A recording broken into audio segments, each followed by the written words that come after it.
I'm your host with most welcome to 23. Joining me for Courtesan of Rome, Chapter 10. 8 years ago in Gaul. You're in a tree, spying on the Roman encampment for your father. Suddenly hear the telltale crickle of leaves underfoot and turn to see Roman soldier snuck up on you, his bow drawn. Come down here slowly, and don't try anything. Won't hesitate to shoot a spy. When he sees your face, his eyes widen, and a bit of blush creeps on his cheeks. You're not sure what to make of the look until you realize he's seeing you as a woman, not a Gaul. You may be able to use this. You smile at him, trying to show a face of confused innocence, rather than the risk of the little bit of Latin you know. You climb down slowly, then mime picking up fruit, trying to show that you were only out to gather food. Where did you come from? Are you with a tribe? Shake your head, trying to look alluring. The soldier responds with a leering smile. Then, why don't you just come back with me? I'm sure we can find a place for you in camp. If you're going to get away from him, it will have to be now. Charm your way out of it. You slink towards him, swaying your hips and giving him your sweetest look. Well, aren't you a treasure? You let him wrap his arm around you as you lead him further into the trees with a smile and small teasing touches. This way. Be alone. Well, let's see if you Gauls are as wild as everyone says. He begins to caress your arm. But I end up breaking yours for that. Lie down. I get ready. Soldier lies down and gives you a large smile as you slink behind a tree. Out of sight, you silently slip into the woods. Ha! Snakes in the grass. You stare at Sabina, who you've just found praying before a shrine in Legat Aquala's house. Sabina! Sabina whirls around, eyes full of fright at the unexpected noise. A flash of joy crosses her expression at the sight of you, but is quickly distorted by shock and suspicion. Aaron, what are you doing here? What are you doing here? This is my home. But that would mean Legat Aquala is your husband? Yes. I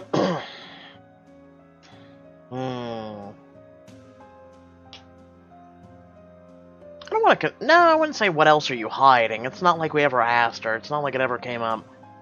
I'll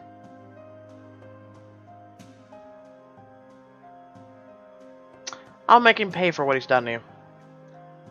It's not just about me now. I will make him pay for everything he's done to the both of us. The both of us? What do you mean? Your husband was the one who destroyed my village in Gaul.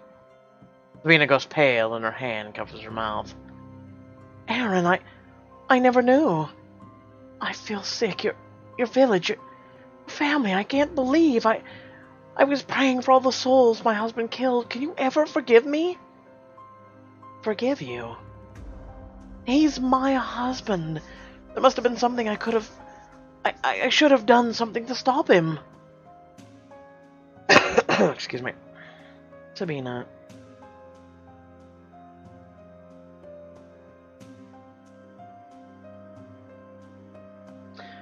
You are not at fault for your husband's wrongs. That you thought you had any blame for his actions hundreds of miles away shows your kindness. It's what I treasure about you. There are many to blame for what happened in Gaul. You aren't one of them. I must admit you were not what I thought I would find here. What were you hoping to find? Information I could use against your husband. He must pay for what he did to my tribe. Suddenly Abu scurries into the room and hides within the folds of your dress. What's wrong? Oh no, I think my husband has returned home. Get out of here, Boo. I'll find you outside. Bo climbs out of the window and out of sight just as the door is flung open and Legata Koala steps inside. Sabina, I hope you've prepared. Koala meets your eyes and falls silent. He stares into the same cold eyes from all those years ago. He looks at you without recognition, the way one does a fly buzzing around a room. You feel the dagger strapped to your thigh, and your fingers itch to reach for it. Sabina, who is this woman and why is she here without my permission? His calm disregard brings you back to the triumph. Your face grows red, remembering the shame and fury of that day. The crowd erupts in cheers of triumph. Legata Koala casually kicks your father into the gut. Oh! Kneel, barbarian, and admit that Jupiter Maximus is the greatest of all gods.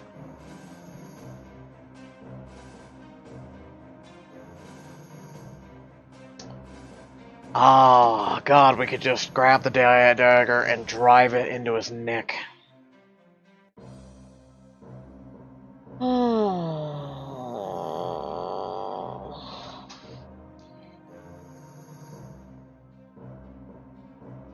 I don't want to. This one I feel like is a tough one. I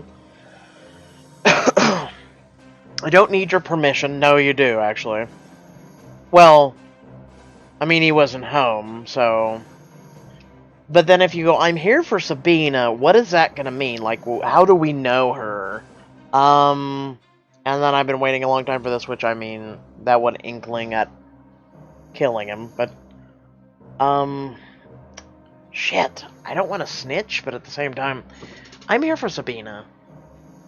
I decide who gets to be here with my wife. I'm gonna slit your goddamn throat. You begin to move towards him, feeling your dagger in its sheath on your thigh, but Sabina stops you with a hand, subtle enough that a koala fails to notice. I mean, is there a problem here?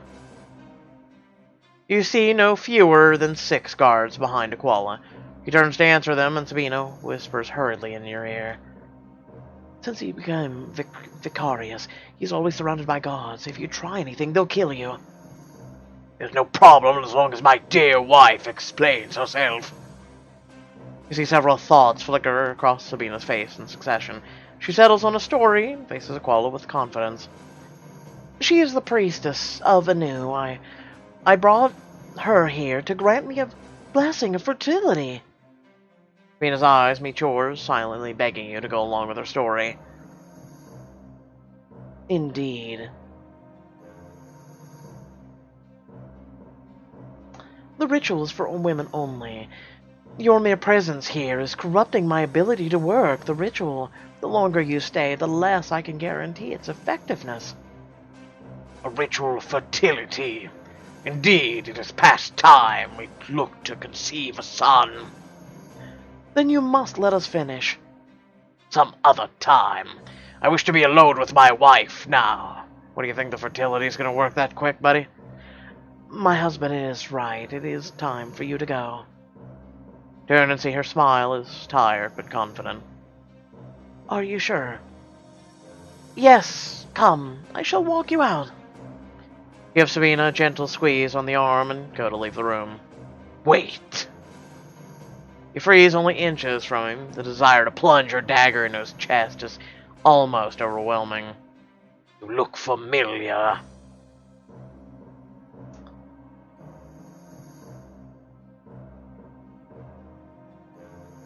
You may have seen me at a gathering. Many patrons, always patricians, call upon my services. It's possible we have crossed paths before. Perhaps you can return in the morning after my husband has left for his duties? He just completely ignores us, we walk out. Okay, I mean... Two of you walk out of the earshot. Sabina's smile quivers until it breaks. The facade crumbling now that you are alone. This day took an unexpected turn. My hands are still shaking. That was close. It all could have ended there if you hadn't thought of that priestess excuse. I don't want to leave you alone with him. I actually think I can handle him myself. It gives me strength knowing you're there for me. Don't stay. Come away with me. I'll keep you safe at the chalet. If he found me there, the consequences would be dire. I doubt your Lena would be willing to risk her whole chalet to help one wayward wife. But please come back here tomorrow morning. When he has left to patrol, I would like us to speak freely now that we have no secrets left. Also, Sabina leans ever closer towards your ear. I may be able to assist you on your quest for vengeance. Your voice drops to match her whisper. Are you sure? It'll be dangerous. I want to do it. He is my enemy too. Return to the villa tomorrow morning for an exclusive scene. Spend time with Sabina and help learn. Why is this a diamond choice? Can someone please explain to me why this is a goddamn diamond choice? Now this is stupid, Pixelberry. This is stupid. It should have been spend quality time with her, but you can still return. People get hurt when they help me. I would not have you suffer for my benefit. I have suffered plenty already. I will be fine. No, I cannot let you. Not after all that has happened. I understand. Will you let me know if I can? Of course. Then I shall settle for that. As you leave, you feel something climb onto your shoulder. Yes, it's a boo. Oh, look. Come on, Abu. Let's head home. Sabina walks you out of the villa, and you head back to the chalet. Now playing as Delphinia. The temple servants and priestesses sit together at the table to eat. Around you cluster all those whom have brought into the mysteries of Isis. Luna Pytha has not eaten with us for many days. Do any of you have any insight? I have heard nothing, Holy Mother. Other priestesses say she has kept to her quarters, though she wouldn't tell them why. Should we be worried?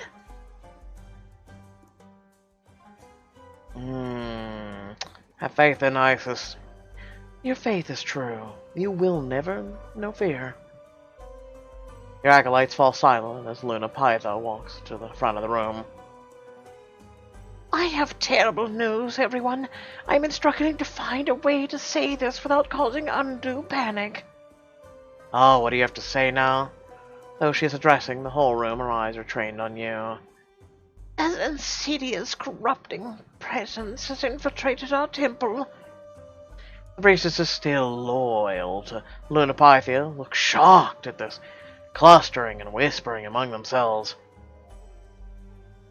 The fight has been long and exhausting, but no more. The temple has been bitten by a serpent, and I will suck the venom from the wound. I will do whatever it takes to take this temple back. Whatever it takes. Gah! You watch as the young guard falls off his seat, clutching his throat. You leap to your feet and cross the table to help as he begins to convulse on the floor. Great Isis! He stares as you struggle to save him, and his eyes begin to dull. You recognize the telltale signs of poison. No one drink the wine. It's poisoned. The room erupts into chaos. Across the room, Luna Pythia stands there staring smugly at you. You are a fake little... angry little woman, aren't you? You close the guard's eyes with your fingers and press your palm to his chest, whispering a prayer. Find peace in the Great Mother's embrace. You are free now from the pain of this world. Your grief is washed away by the same fury you felt years ago when your village burned. You stride towards Luna Pythia. Your days in this temple are numbered, heretic. Luna Pythia. I kind of want to say, let's end this now.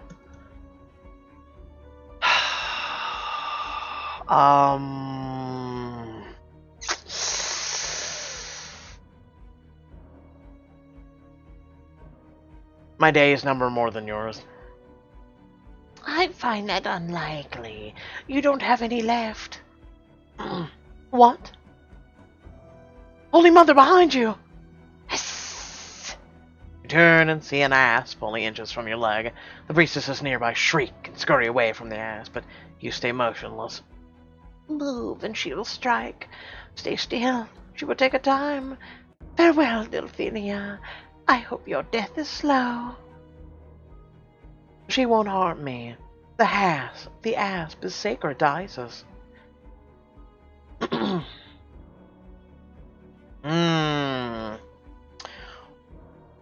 I welcome you. Come to me. You are a test of my faith. I hope you judge me fairly. Oh, okay. We're going to have faith in a snake, everyone.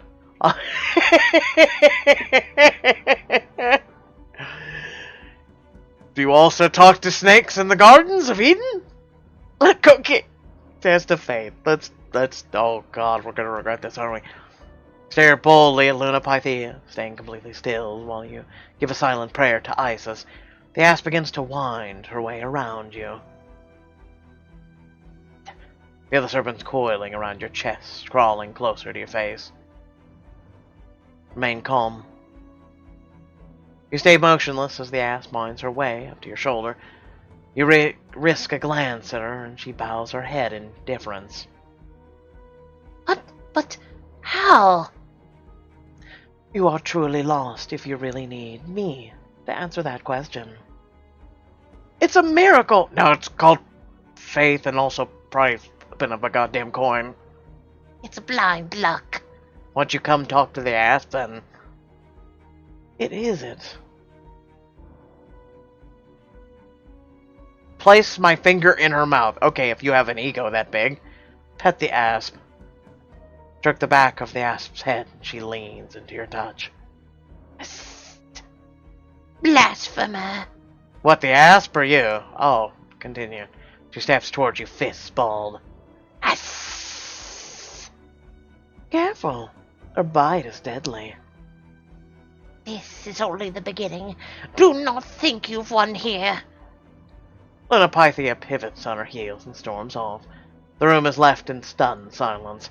You stare into the asp's eyes and see them Isis's wisdom and kindness. Now, what should I do with you? Take the asp as a familiar to gain a new companion and grow the mysteries of Isis within the temple. Aww! Why? Why do you do this to me? Make the asp my familiar. Release the asp outside. Look at him, he all happy. He's like, yeah! I will bite your enemies. Fine. I will go outside and probably be picked up by a hawk 5 minutes from now. This temple is no place for you. Let us find you a better home. Quickly, bite her now. Let us learn from not picking a diamond choice. I mean, what? You walk outside and release the asp into the patch of grass outside the temple. Thank you for sparing me. May your prey be plentiful. Watch her slither out of view, taking shelter in a rock formation. Satisfied she is safe, you return to the more somber taskings of giving last rites to your fallen initiate.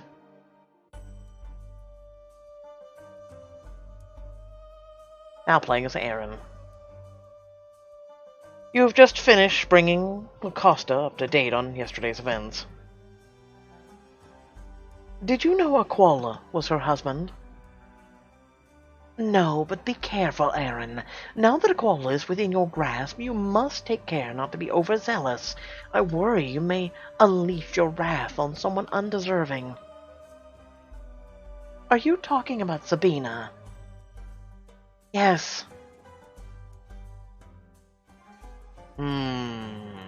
Still don't know if I can trust her. No, she's a victim just like me. Would never harm her. She's a victim just like me. I promise you that only one who will feel my wrath is the one who has earned it. I have waited 8 years for revenge on Aquala.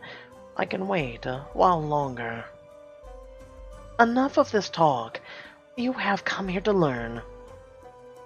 The Costa rummages around and brings you a tray of materials. This ritual will help you how close your family is to your location. First, you must fix the image of each member of the family in your mind. You will light 3 incenses to symbolize them. These will be the focuses for the ritual. Now, you must light the incense and inhale it in order to remove any potential impurities. Then you will draw lines connecting yourself to the focuses to help guide the flow of power. Finally, you will open your mind to the spirit world by drinking a potion I have prepared. Oh, okay. Light the incenses, draw the lines, and drink the potion. Practice ease, you ignite and inhale incense. You stifle a cough as you draw the circles around the focuses, and then draw lines leading back to you. Finally, you down the bitter potion in a single gulp. We're going on a trip. It's called LSD. The world begins to swirl around you until it eventually all becomes a haze. You see a brief glimpse of your mother, but her presence slips from your grasp. Then you have an impression of your brother, but before you can focus on it, he slips from you as well. Then the haze clears, and you see your father in Rome. Father, he's alive! What incredible news! What do you plan to do about it? I will call in some favors, find him myself. Focus on Suffixa.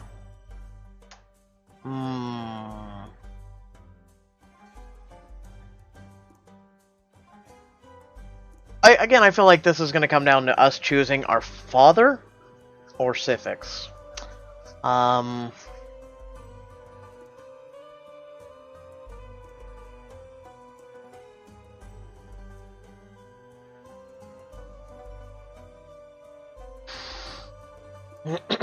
Call in some favors.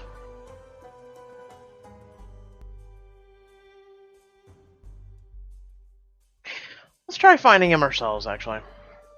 At this point, I know the city like the back of my hand. I will find him, no matter how long it takes me. Now I must leave to prepare for the games. It will be Suffix's first fight, and I need to be there to support him. Sir Rona watch over you and yours, Aaron. You enter the chalet. Lena is waiting for you and smiling. A letter in hand, she waves the letter at you. There you are! Senator Cassius has called for you to join him for the games. That's great news. For a moment I was worried I might have to go alone. Just thinking about trying to find my way through the arena by myself makes me uneasy. I've actually been working on a dress for when you had to make an appearance at the arena. I want you dazzling enough to distract the whole crowd. Plus, it will give Suffix a heart if he spots you. Wear thumbs up to the arena. Thumbs up. That's the dress. That's the name of this dress. Thumbs up, everyone. Okay, so pretty. That current outfit. Cassius doesn't need me to dress up to impress him. This will do fine. I trust your judgment. Change your mind? No. You should know that Xanthi will also be at the games. Senator Galicia has called upon her. Senator Galicia, they deserve each other. I'm just surprised she was able to find someone in Rome who thinks she's worth the price. It's not your place to judge who Xanthi takes as a patron. It's not a judgment, just an observation. I expect both of you to behave. This is one of the largest events you'll take part in, and you are both representatives of my chalet. I won't let you down. I will show all of Rome why I am the best courtesan. Lena walks you out to the litter and helps you inside. I will let you know how Suffix fared upon my return.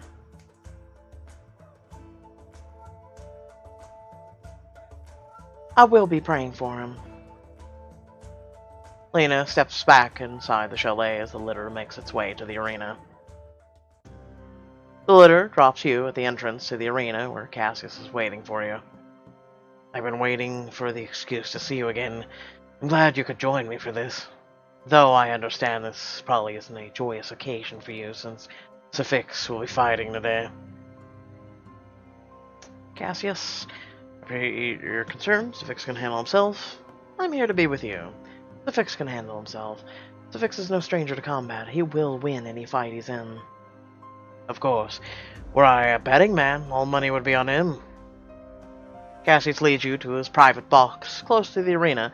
Across from you, you see Anthony in the shaded booth, where the head of the game sits. He stands and addresses the arena. His commanding voice silences all gossip. Our next bout, he is undefeated in the ring after 12 fights. A man of great might and little mercy. He is Titan of Antioch. Anthony is announcing the games? These are the games he is hosting for Caesar. There's no better way to win the support of the plebeians, so I believe it was Anthony's own decision to act as head of games.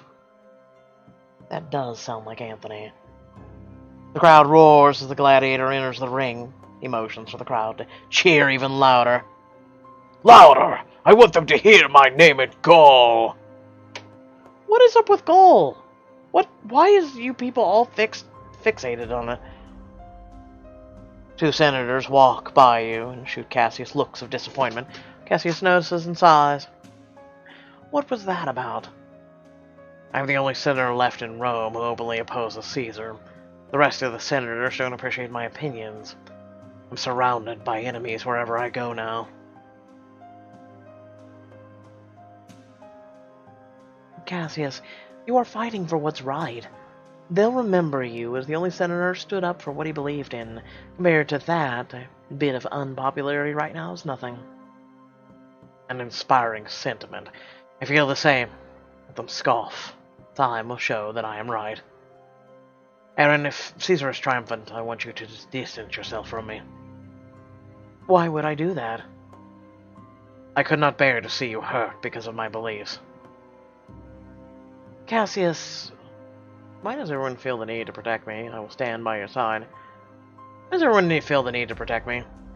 I am not some delicate flower. I fought for my life in Gaul more times than I can count. It's not that I think you need protection. I just don't want to be the reason you have to defend yourself. The Titan of Antioch brings his sword down, knocking his opponent to the ground. The fallen gladiator yields, asking for mercy. The Titan looks to Anthony. A plea for mercy? What say you? Does he deserve mercy from the Titan? The crowd roars with their disapproval. Anthony contemplates for a moment, his face unreadable. He gives the gladiator a thumbs down. No mercy for cowards. Roar!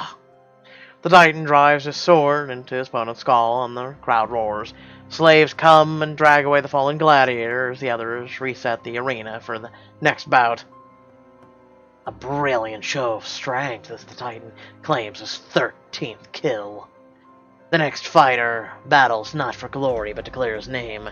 The blood of an innocent Roman nobleman stains his hands, but can they be cleaned with the blood of others? We shall see. It's Suffix, the Slayer.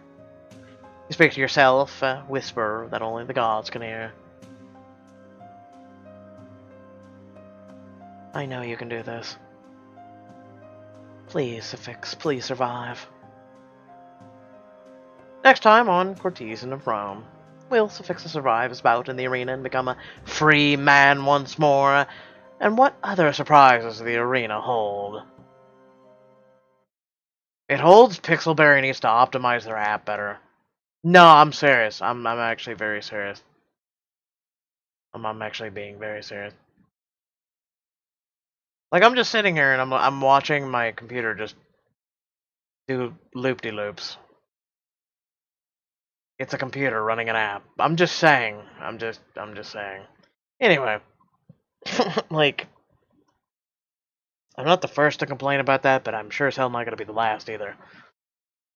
With that being said, I hope you all did enjoy the video. Please remember to like, share, and subscribe. Remember, no Elementalist is going to happen this Friday. Pixelberry is doing a hiatus on that too. Hopefully it'll be back within the next week. We'll see. Other than that, don't worry. If you're really needing a fix on content, I've got you. I got you. Okay, I got you, fam. We're gonna be doing a little bit of chapters. Also, you should really check out Brawl Stars. It's a fun little game. I promise you, you won't regret it by checking it out. Also, I'm covering a brand new visual novel app. You know, is it love? Question mark. Is it? I guess we'll find out. It's a nice, short little thing every day. It's something new. And, let's see. Kingdom Hearts 2 will begin this evening on Twitch. Please feel free to join me. It's a lot of fun. You guys get to see me win or fail, but we have fun in the meantime. And also we do a little bit of Pokemon here and there. Do keep in mind that in just a couple days, the Chapter 3 of The Walking Dead's final season will be coming out, and we will be streaming that live on Twitch. And then there is a couple things I want to do that are coming up, especially Kingdom Hearts on the 29th. But yeah, other than that, I won't do my usual outro, but thanks for watching, and I'll catch you all in the next video. Peace.